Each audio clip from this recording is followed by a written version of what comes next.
낮네. 주님. 근데 예. 지금 옥타브 못 들어가겠네. 이거보다 옥타브를 하나 낮춰서 주님이 부르시는 분들은 불러야 될 것 같은데. 다시. 다시 음을 못 맞추겠어요.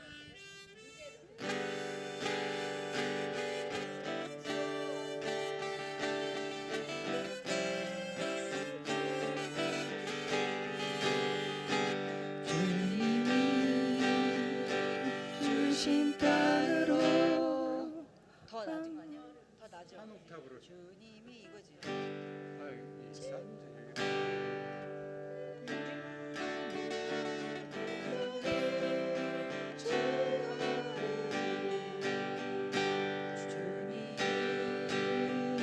주신 땅으로 한 걸음. 됐어. 시작. 자, 다 잘하실 수 있습니다.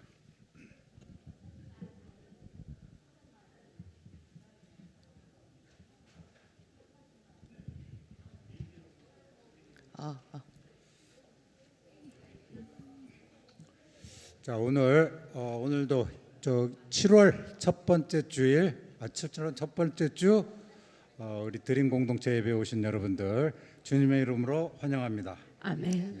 다 자리에서 이루셔서 이 자리에 같이 하신 우리 주님 찬양하도록 하겠습니다.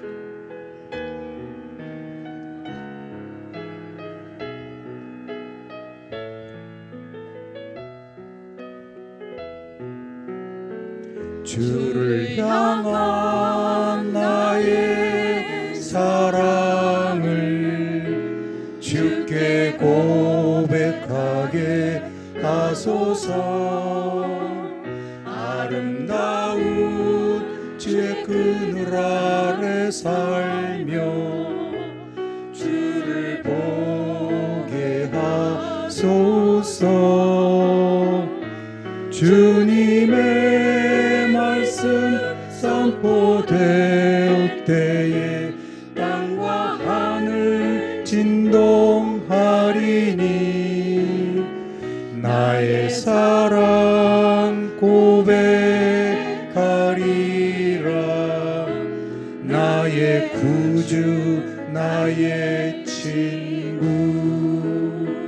내 모든 것 주께 드리리. 나의 구주 나의 친구.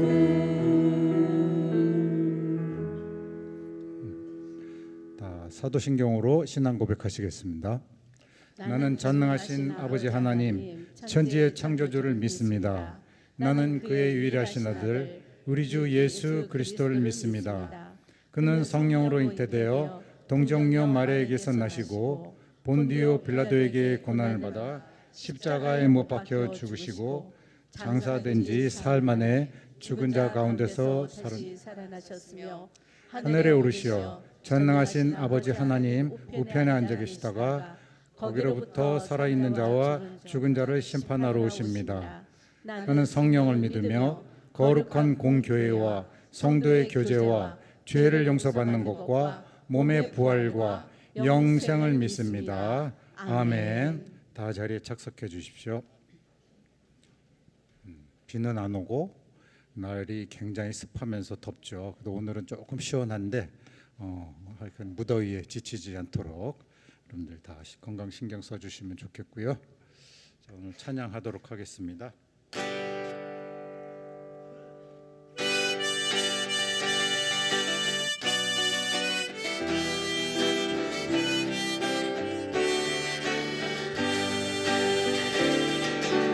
당신은 영광의 왕, 당신은 평강의 왕,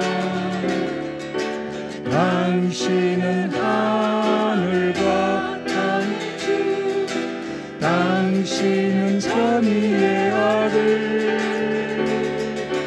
천사가 무릎 꿇고 예배하고 경배하네. 영원한 생명 말씀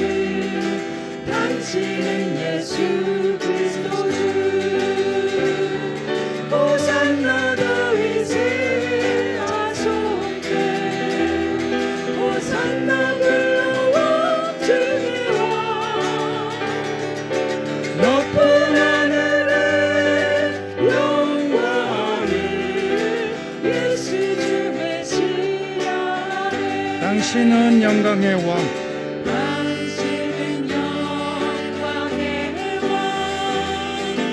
당신은 평강의 왕, 당신은 하늘과 땅의 주, 당신은 정의의 하늘. 천사가 무릎 꿇고 예배하고 찬송하네. 영원한 생명 말씀, 주님은 예수 그리스도 주. 호산나 다윗의 자손께, 호산나 들러 왕 중의 왕, 높은 하늘의 영광을 예수 주 계시하네. 당신은 영광의 왕, 당신은 영광의 왕, 당신은 평강의 왕, 당신은 하늘과 땅의 주, 당신은 정의의 아들.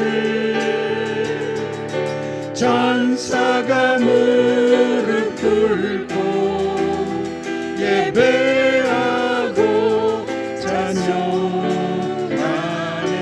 영원한 생명 말씀, 당신은 예수 그리스도 주. 호산나 다윗의 자손께, 호산나 들러 왕 중의 왕, 높은 하늘의 영광을 예수 주 메시아. 호산나 다윗의, 호산나 다윗의 자손께, 호산나 들러 왕 중의 왕, 높은 하늘의 영광을 예수 주 메시아네.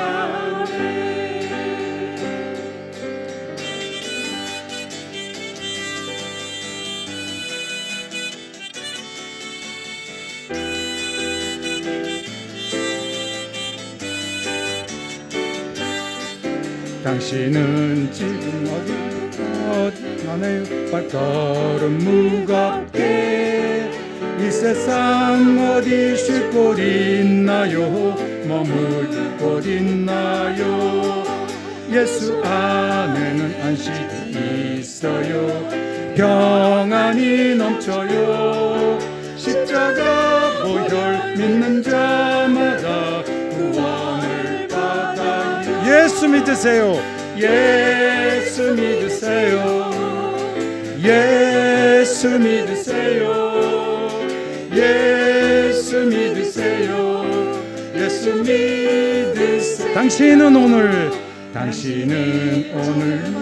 만났나요? 위로받았나요? 이 세상 누가 나를 대신하여 목숨 버렸나요? 고통의 멍에 벗어나세요. 예수 이름으로 마음을 열고 주님 맞으세요. 기쁨이 넘쳐. 예수 믿으세요. 예수 믿으세요. 예수 믿으세요. 예수 믿으세요. 예수 믿으세요. 예수를 믿고 기쁨이 넘쳐요. 거치고 새 날이 되니 행복이 넘쳐요. 이전에 없었던 하늘이 찬송이 넘쳐요. 세상은 기쁨 전해주어요. 예수 이름으로. 예수 믿으세요. 예수 믿으세요. 예수 믿으세요. 예수 믿으세요. 예수 믿으세요. 예수 믿으세요. 예수 믿으세요. 예수 믿으세요.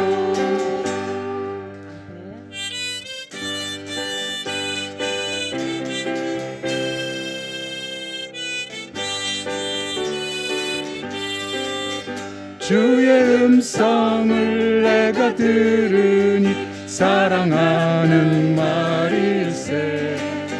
믿는 마음으로 주께 가오니 나를 영접하소서.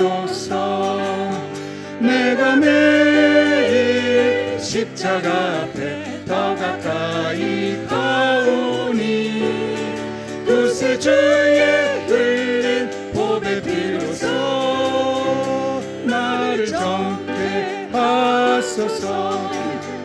주의 넓으신 은혜 베푸사 나를 받아주시고 나의 품은 뜻 주의 뜻같이 되게 하여 주소서. 내가 매일 십자가 앞에 더 가까이 가오니 구세주의 흘린 보배 비로소 나를 정케 하소서. 주의 보좌로 나아갈 때에 어찌하니 기쁠까. 주의 얼굴을 항상 배우니 더욱 친근합니다. 내가 매일 십자가 앞에 더 가까이 가오니 구세주의 흘린 보배 비로소 나를 정케 하소서. 우리 구주의 넓은 사랑을 증량할 자 없으며 주가 주시는 참된 기쁨도 헤아릴 수 없도다. 내가 매일 십자가 앞에 더 가까이 가오니 구세주의 흘린 보배 비로소 나를 정케 내가 매일 십자가 앞에 더 가까이 가오니 구세주의 흘린 보배 비로소 나를 정케 하소서.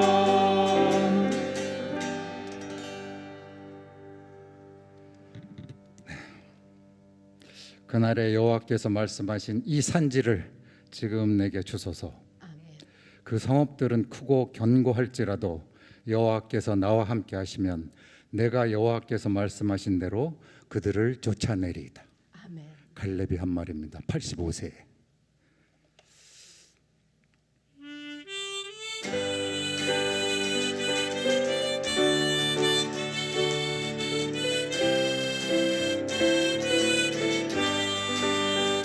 주님이 주신 땅으로 한 걸음씩 나아갈 때에 수많은 적들과 견고한 성이 나를 두렵게 하지만 주님을 신뢰함으로 주님을 의지함으로 주님이 주시는 담대함으로 큰 소리 외치며 나아가네. 이 산지를 내게 주소서. 그날에 주께서 말씀하신 이제 내가 주님의 이름으로 그 땅을 취하리. 저 열방을 저 열방을 내게 주소서. 그날에 주께서 말씀하신 이제 내가 주님의 이름으로 그 땅을 취하리니. 주님이 주신 땅으로 한 걸음씩 나아갈 때에 수많은 적들과 견고한 성이 나를 두렵게 하지만 주님을 신뢰함으로 주님을 의지함으로 주님이 주시는 담대함으로 큰 소리 외치며 나아가네. 이 산지를 내게 주소서. 그날에 주께서 말씀하신 이제 내가 주님의 이름으로 그 땅을 취하리. 저 열방을 내게 주소서. 그날에 주께서 말씀하신 이제 내가 주님의 이름으로 그 땅을 취하리. 이 산지를 내게 주소서. 이 산지를 내게 주소서. 그날에 주께서 말씀하신 이제 내가 주님의 이름으로 그 땅을 취하리니. 저 열방을 내게 주소서. 그날에 주께서 말씀하신 이제 내가 주님의 이름으로 그 땅을 취하리니.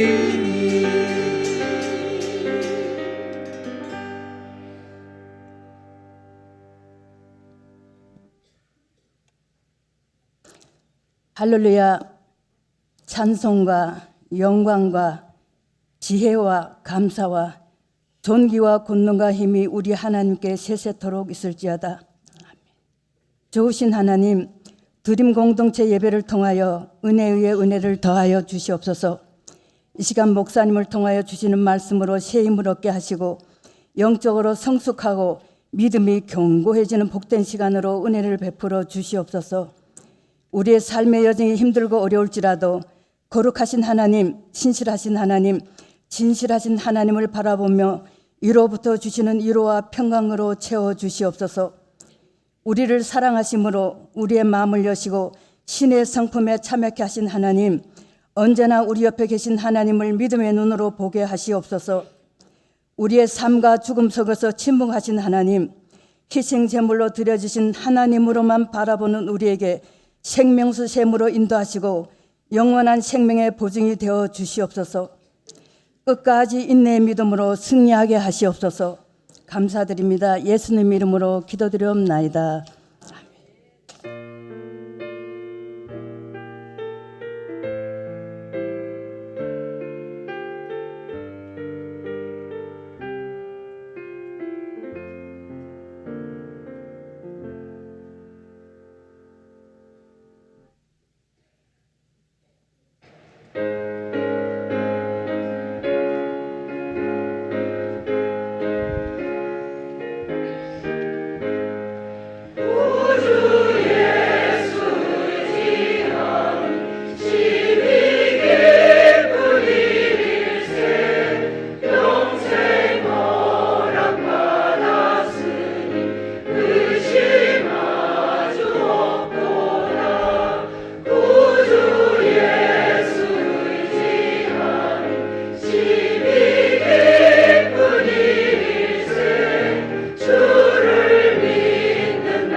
오늘 우리에게 주신 하나님 말씀은 사도행전 3장 1절에서 10절입니다. 사도행전 3장 1절에서 10절 우리 한 절씩 교독하고 마지막 절은 같이 읽도록 하겠습니다. 제9시 기도 시간에 베드로와 요한이 성전에 올라갈새 나면서 못 걷게 된 이를 사람들이 메어오니 이는 성전에 들어가는 사람들에게 구걸하기 위하여 날마다 미문이라는 성전문에 두는 자라. 그가 베드로와 요한이 성전에 들어가려 함을 보고 구걸하거늘 베드로가 요한과 더불어 주목하여 이르되 우리를 보라 하니 그가 그들에게서 무엇을 얻을까 하여 바라보거늘 베드로가 이르되 은과 금은 내게 없거니와 내게 있는 이것을 내게 주노니 나사렛 예수 그리스도의 이름으로 일어나 걸으라 하고 오른손을 잡아 일으키니 발과 발목이 곧 힘을 얻고 뛰어서서 걸으며 그들과 함께 성전으로 들어가면서 걷기도 하고 뛰기도 하며 하나님을 찬송하니 모든 백성이 그 걷는 것과 하나님을 찬송함을 보고 같이 읽겠습니다. 그가 본래 성전 미문에 앉아 구걸하던 사람인 줄 알고 그에게 일어난 일로 인하여 심히 놀랍게 여기며 놀라니라. 아멘. 자, 오늘 또 한 달에 한 번 있는 우리 교구 목사님 오시는 날입니다. 김경환 목사님 큰 박수로 환영해 주시기 바랍니다.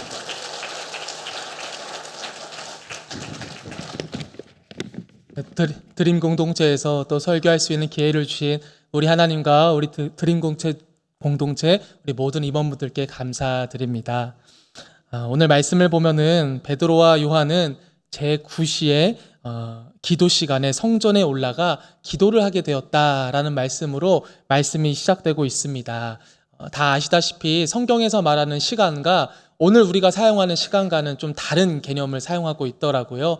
성경에 나오는 시간에 플러스 6을 더하면은 오늘 우리가 사용하고 있는 시간의 개념이 나옵니다.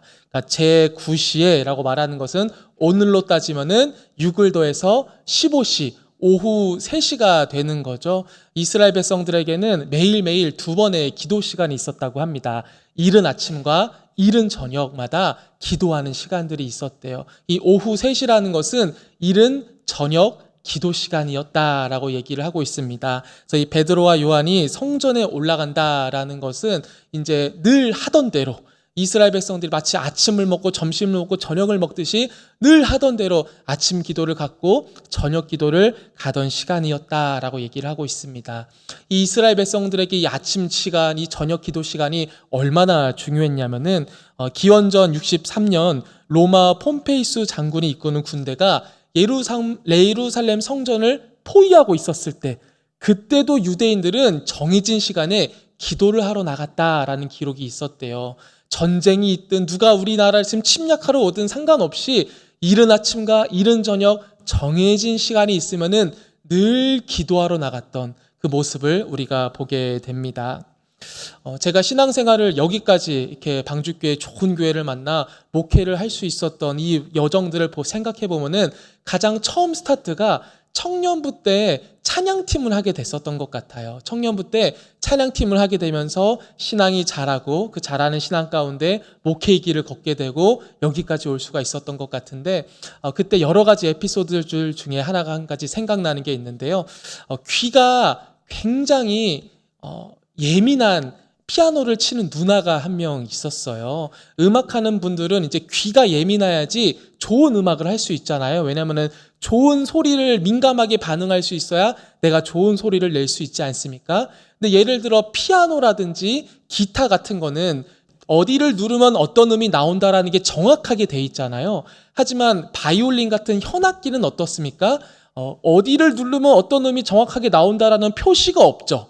수많은 연습 끝에 그 감각을 내가 알고 있는 거잖아요. 어디를 누르면 도가 나오고 어디를 누르면 미가 나오는 게 수많은 연습 끝에 몸에 배어서 나오게 되는데 대부분의 그 연주자들은 잘 못하잖아요. 아마추어 연주자들은. 그러다 보니까 그 누나는 귀가 너무 예민한데 교회에서 이제 제가 그때 하필 바이올린으로 찬양팀에 들어가게 됐거든요. 근데 너무 아마추어여서 저는 잘 못하는 거예요. 그래서 음을 잘 정확하게 못 냈는데 그 누나는 저 같은 사람이 와서 이제 음을 제대로 못 내면은 예배에 집중이 안 되고 그 소리에만 집중이 되더래요. 음이 플랫됐네. 음이 떨어졌네. 음이 높네. 여기에 집중이 돼가지고 예배가 집중이 안 되더라라는 그 얘기를 하는 것이 기억이 납니다. 근데 저는 그래서 내가 이런 것에 예민하지 못해서 정확한 음을 못 내는구나 해서 저의 재능 없음을 탓했던 시간들이 있었는데, 어느 날 이제 국제 콩쿨에서 가장 낮은 나이로 첼로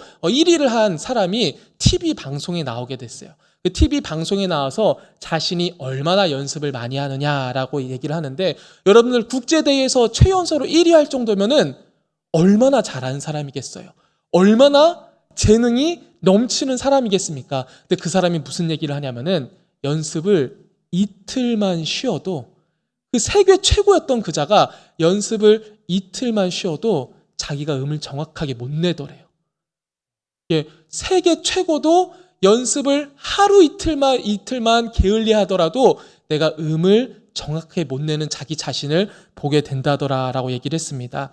우리나라 유명한 양성원이라는 첼리스트가 있는데요. 첼로리스트. 그가 이런 얘기도 했습니다. 내가 50이 넘어서도 매일 연습해야 하는 줄 알았으면 첼로는 시작도 안 했을 것이다 라는 이야기를 하시더라고요. 세계 최고가 됐든 우리나라에서 유명한 자가 됐든 어떻습니까?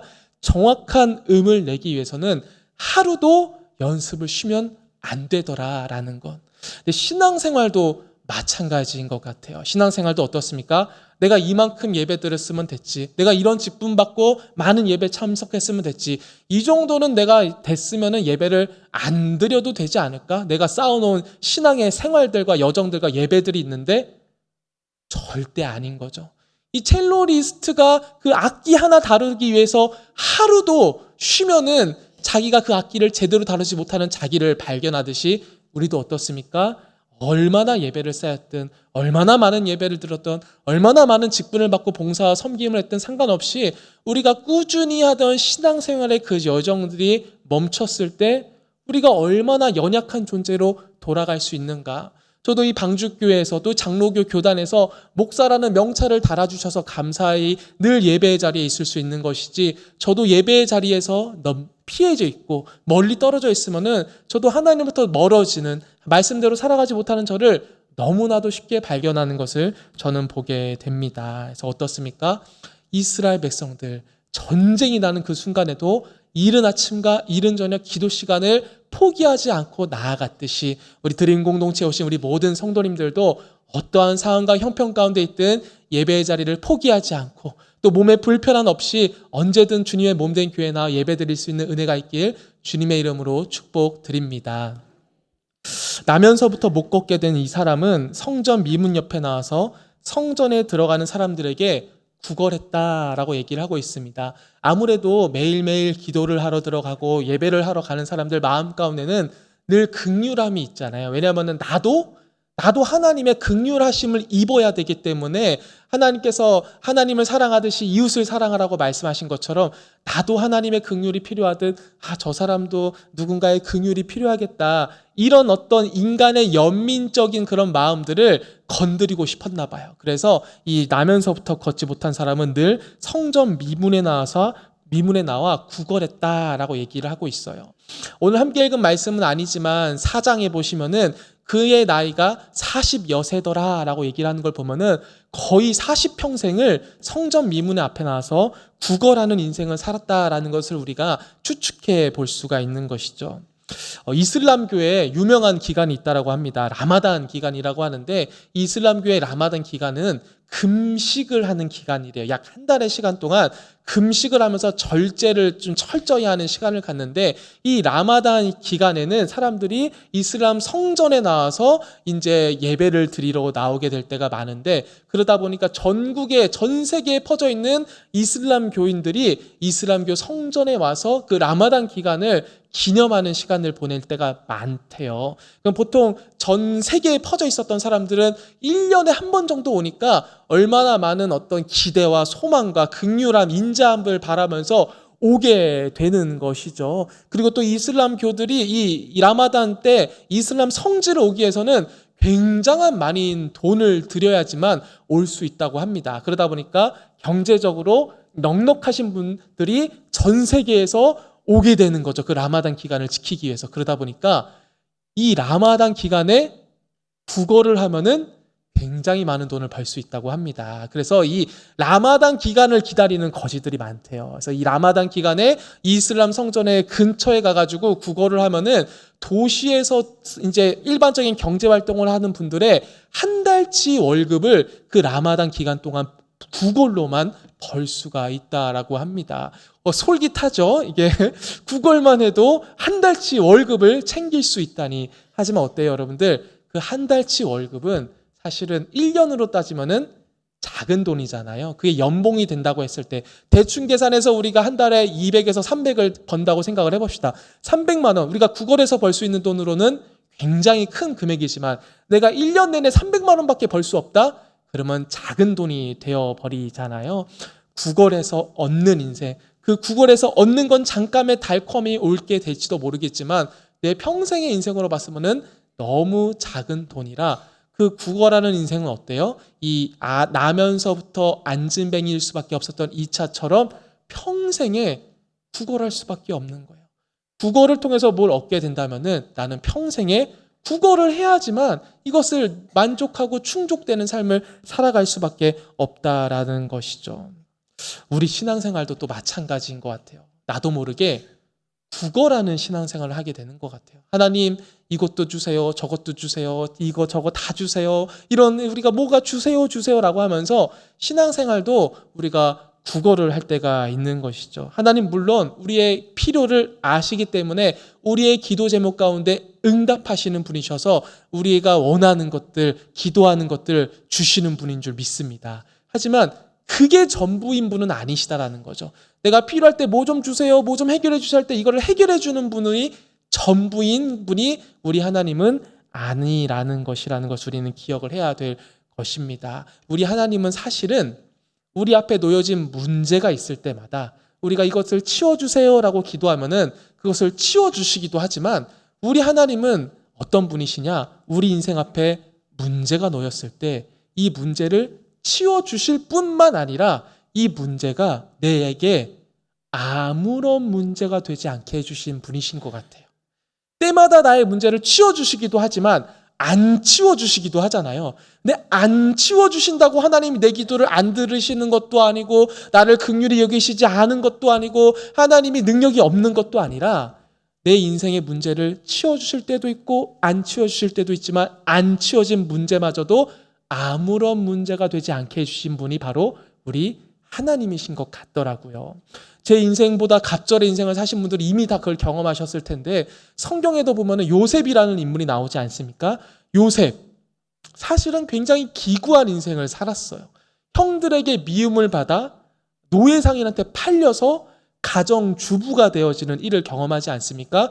근데 놀랍게도 이 요셉이 형들의 시기 질투로 인하여서 이 노예상인한테 팔려 이 보디발의 집에 가정총무가 되어지는 과정 속에 하나님께서 무슨 말씀을 넣었냐면은 하나님이 요셉과 함께하사 요셉이 형통하더라.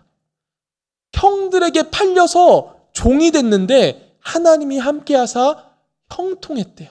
또 그 이후에 보디발의 아내에게 유혹을 당해다가 그 유혹을 뿌리쳤을 때 이 보디발의 아내가 치욕스러워서 거짓말을 하죠. 요셉이 나를 겁탈했다라고 거짓말을 함으로 인해서 요셉이 어떻게 됩니까? 왕의 죄수들이 갇히는 감옥에 갇혀요.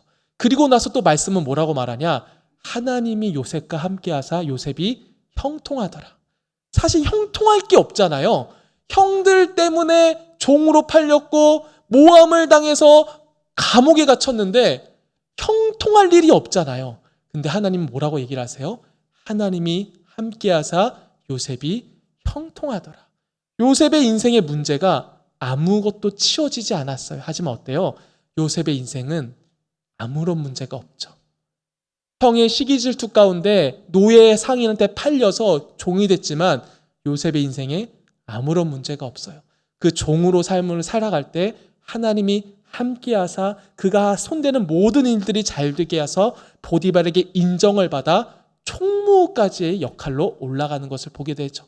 그 보디발의 아내에게 모함을 당해 감옥에 들어갔는데 하나님이 함께하사 이 모든 그 간수들을 관리하고 그 죄수들을 관리하는 역할을 감당하게 해주시게 하나님이 도와주시죠. 그리고 우리는 이미 결과를 알지 않습니까? 요셉이 이 모든 과정들을 통하여서 이집트의 총리로 나아가게 되는 것.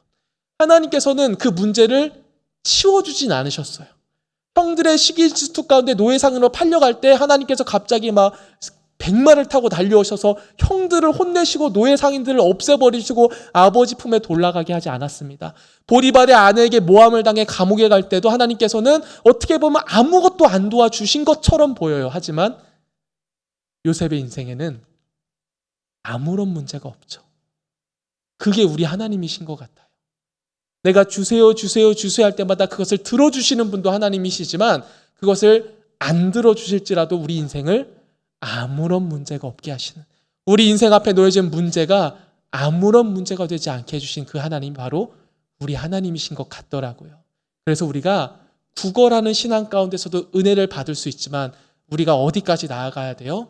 하나님이 나와 함께 하시는 걸 알기에 내가 늘 형통하게 될 줄 믿습니다.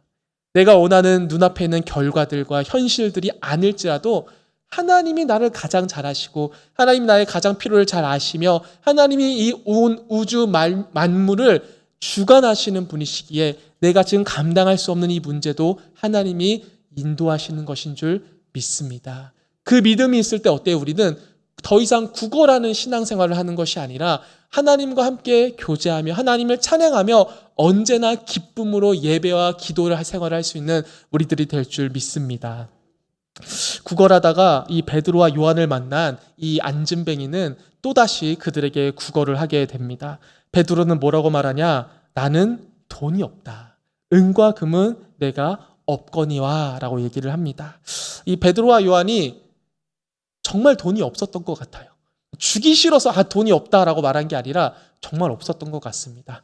사도행전 2장을 보면은 이 초대교회 공동체가 무슨 일을 하냐면은 믿는 사람이 다 함께 있어 모든 물건을 서로 통용하고 재산과 소유를 팔아 필요에 따라 나눠 가졌다. 뭐 그렇다고 공성단처럼 막 이렇게 자신의 소유물을 뭐 이렇게 가질 수가 없었던 그건 아니고 어떤 표현이냐면 이것이 자기 것이라 여기지 않을 정도로 공동체를 위해서 기꺼이 사용한다라는 뜻이래요.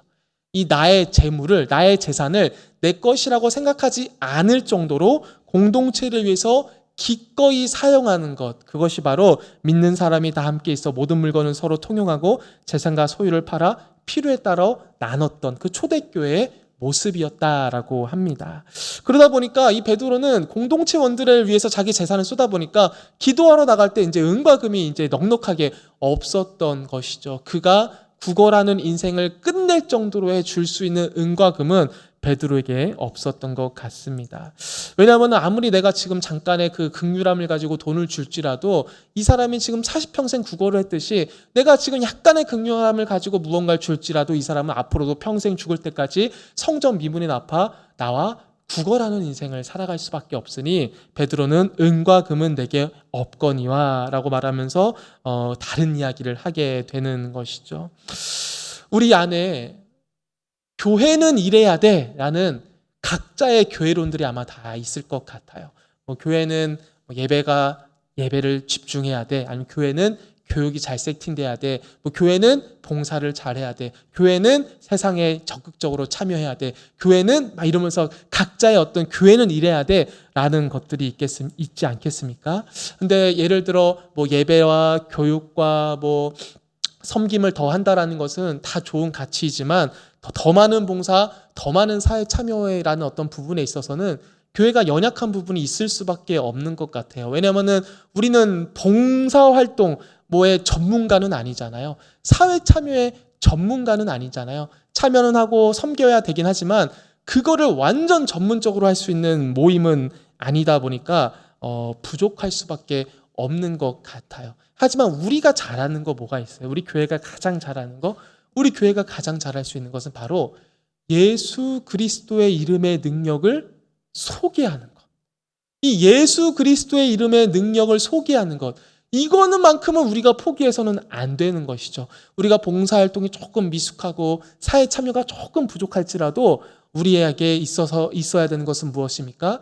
예수 그리스도의 이름의 능력을 소개하는 것에서만큼은 우리는 가장 집중해야 되는 것이죠.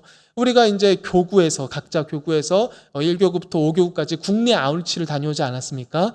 국내 아울치를 가서 열심히 섬기죠. 뭐 이제 전기 시설이라든지 난방 시설이라든지 뭐 전등 같은 것도 갈아드리고, 도배를 가능할 때는 또 도배도 해드릴 때가 있고, 또 재밌는 레크레이션도 해드리고, 또 이제 맛있는 음식들을 준비해서 잔치도 해드리지 않습니까?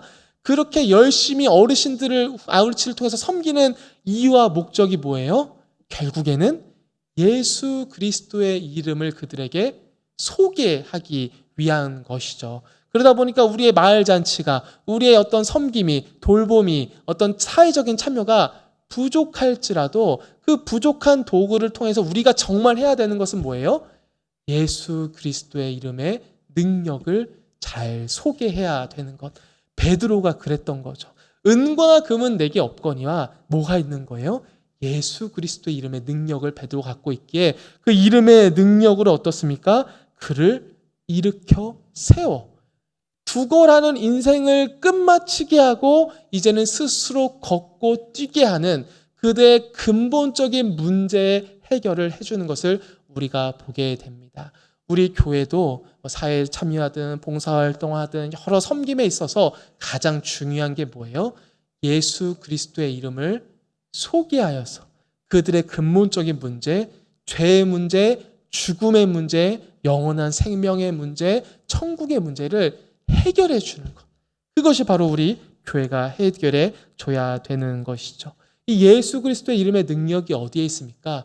예수 그리스도가 구주시다, 나의 주님이시다, 나의 구원자다 라고 믿고 고백했을 때 어떻습니까? 나의 죄의 문제가 해결되어지고, 나의 구원의 문제가 해결되어지고, 나에게 영원한 생명이 주어지는 것. 저는 모태신앙이라는 은혜와 축복 속에 자랄 수 있었습니다. 저희 부모님이 원래 이제 신앙생활을 열심히 하시던 분이셔서 저는 그냥 응애하고 태어나면서부터 교회를 다닐 수 있었던 은혜가 있었던 것이죠. 근데 그 은혜가 때로는 저에게 은혜처럼 안 다가왔던 시기들이 있어요. 왜냐하면 내 믿음이 아니라 부모님의 믿음으로 교회를 다니다 보니까 믿음 없이 신앙생활을 강제로 한 시간이 너무 많았던 거예요. 그러면서 제가 가장 이해가 안 됐던 건 뭐냐면은 이제 교회학교에서는 주로 교회학교 선생님들 이렇게 가르치거든요. 자, 제 이름이 김경환이거든요. 자, 경환아 여기 앉아봐. 자, 예수님이 구주시다. 아멘, 아멘. 자, 너 구원받았어. 전 이게 너무 장난 같은 거예요. 이 믿음 없는 제가 봤을 때는 너무 장난 같고, 이게 무슨 신앙이고 이게 무슨 기독교야, 이거는 말이 안 돼라고 생각을 했는데, 하나님께서 저에게 인격적인 만남을 허락하여 주시고 많은 은혜들을 부어주시면서 또 이렇게 목회의 길을 걸어갈 때까지 그 모든 길들을 허락해 주셨을 때 저에게 깨닫게 하신 건 뭐냐면은, 이게 진짜 은혜구나. 예수의 이름을 구주라고 고백하는 것만으로도 구원받을 수 있는 것, 세상 사람들이 보기에는 바보 같아 보이고 하찮아 보이고 그게 뭐야라고 하겠지만 그게 진짜 능력이고 그게 진짜 은혜구나. 우리 예수님께서 그 복음서의 수많은 말씀과 비유와 이야기를 통해서 계속해서 하시는 말씀이 뭐예요? 스스로 구원에 이를 수 없다. 스스로 누구도 구원에 이를 수 없다라는 것. 아무리 율법을 잘 지키든, 아무리 신분과 태생이 좋든, 아무리 무엇을 갖췄든 스스로 구원에 이를 수가 없는데, 예수가 구주다라고 고백하는 자, 저 죄인 같은 세리의 기도를 기뻐 받으시며 그가 구원받았다라고 말씀하시는 우리 예수님.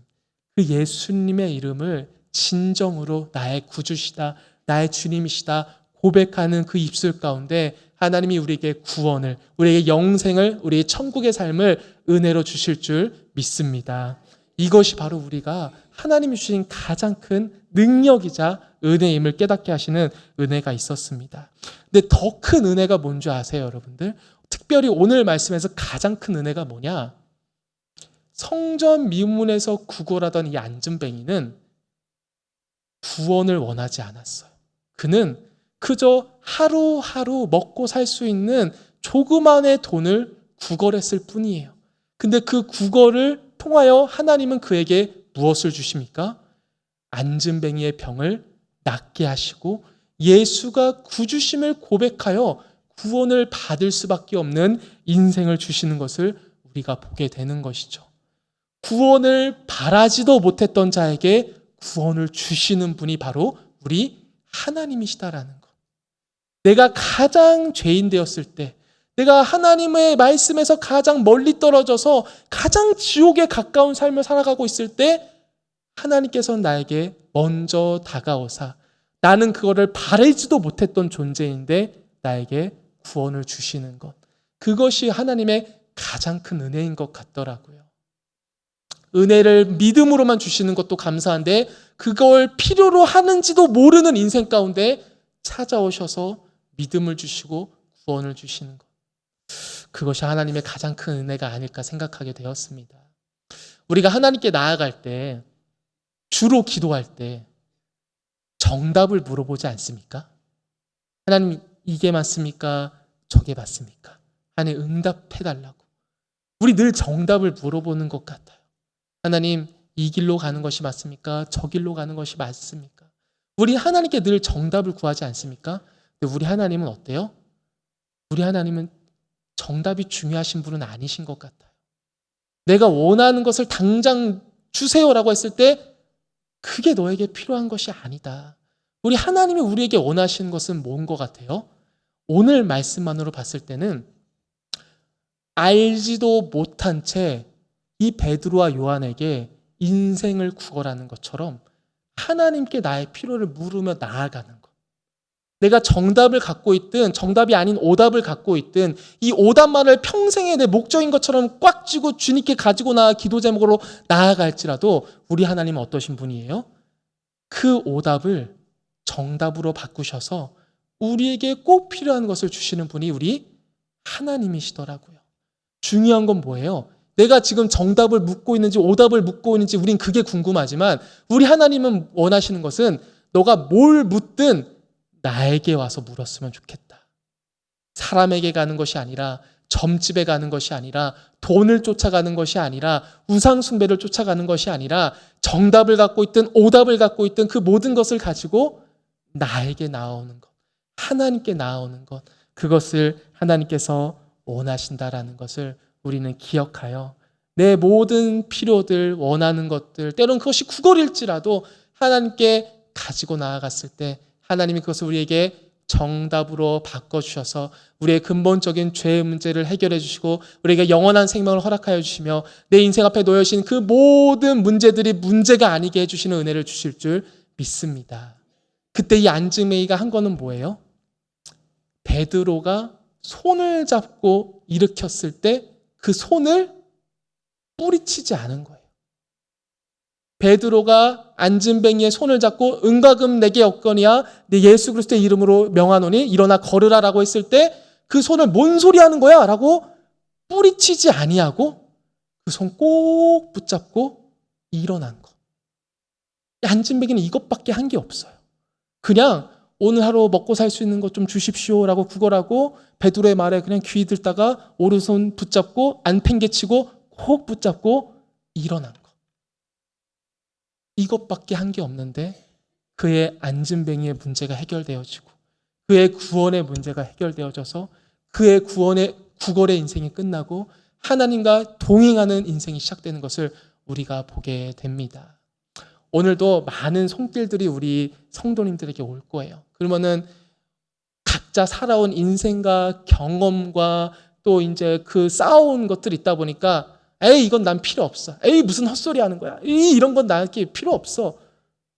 라고 뿌리치지 마시고 그게 혹시 마치 하나님께서 베드로의 손을 통하여 그 안증뱅이에게 향한 손길이 오늘 하나님이 그 사람의 손을 통해서 나의 손을 붙잡고 있는 것일 수 있기에 마치 지푸라기라도 잡는 그 심정으로 나의 경험과 나의 이해와 나의 생각을 제한하지 마시고 그 손을 꼭 붙잡고 하나님이 일으켜 주시는 은혜 가운데 나의 모든 오답을 정답으로 만들어 주시고 나의 모든 문제를 아무런 문제가 되지 않게 해주시는 구원의 은혜를 경험하시길 주님의 이름으로 축원드립니다. 그렇게 서로 손잡고 하나 되는 우리 드림 공동체 되시길 주님의 이름으로 축복드립니다. 제가 기도하겠습니다. 하나님 아버지, 오늘 말씀을 통하여서 우리가 어떠한 신앙의 마음가짐을 가지고 나아가야 되는지 말씀하여 주시니 너무나도 감사드립니다.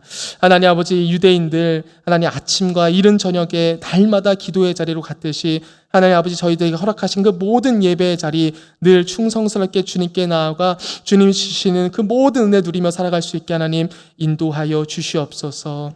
하나님, 때로 내 인생에 내 손아귀에 오답밖에 없을 때가 많으며 하나님에게 하나님 원하는 것을 제대로 구하지 못할 때도 많지만 하나님, 그런 우리를 불쌍히 여겨주시고 긍휼히 여겨주사 우리의 모든 오답들을 정답으로 만들어주시는 분이 우리 하나님인 줄 믿습니다. 내 손에 어떠한 것이 들려있든 내 마음 가운데 어떠한 마음이 간절하든 그 모든 것들 주님께 가지고 나아가 이 안진뱅이처럼 마치 지푸라기를 잡는 심정으로 그 손을 놓지 않고 나아갔을 때 주님이 주시는 모든 은혜와 축복을 누릴 수 있는 우리 드림 공동체 성도님들 다 될 수 있게 하나님 인도하여 주시옵소서. 이 모든 말씀 예수 그리스도의 이름으로 기도드리옵나이다. 아멘.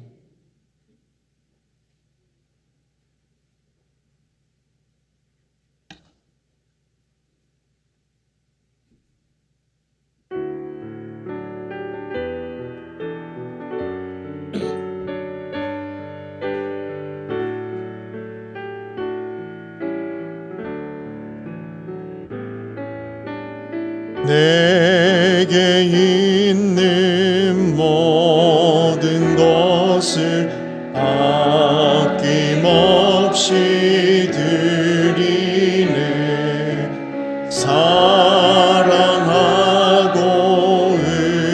의지하며 주만 따라 살리라.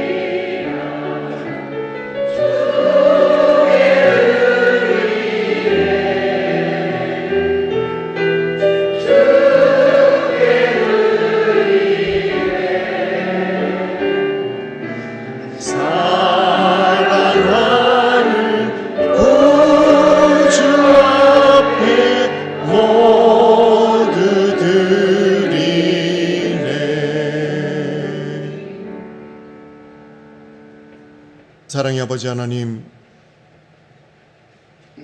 무더운 일기 가운데도 저희들을 건강으로 지켜주시고 오늘 주님과 약속한 시간을 기억을 하며 주의 전으로 나오게 하심에 감사합니다. 이 시간 저희들이 예배하며 귀한 예물을 주님께 드렸습니다. 이 예물을 기뻐 받아 주시옵고 바친 손길들을 주님 축복하시되 흔들어 차고 넘치도록 부어주셔서 남은 평생 물질로 인해 궁핍해하지 않고 넉넉하고 풍족하게 채워주시는 좋으신 하나님을 경험하는 귀한 삶으로 축복하여 주시옵소서.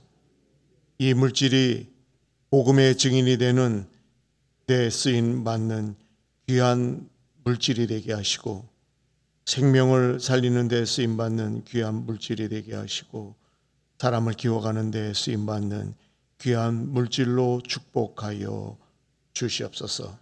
감사드리며 예수 그리스도의 이름으로 기도합나이다. 아멘. 이 시간에 말씀 전해주신 김경환 목사님께서 축도해 주심으로 예배 마치겠습니다. 주 예수 그리스도의 은혜와 하나님의 사랑과 성령의 교통하심이 우리의 모든 오답을 정답으로 만들어 주시는 하나님, 그리고 우리의 모든 문제가 되지 않게 해주시는 그 하나님만을 손 꼭 붙잡고 나아가기 원하는 여기 모인 모든 성도님들 머리 위에 이제로부터 영원토록 함께하여 주시옵기를 간절히 축원하옵나이다. 아멘.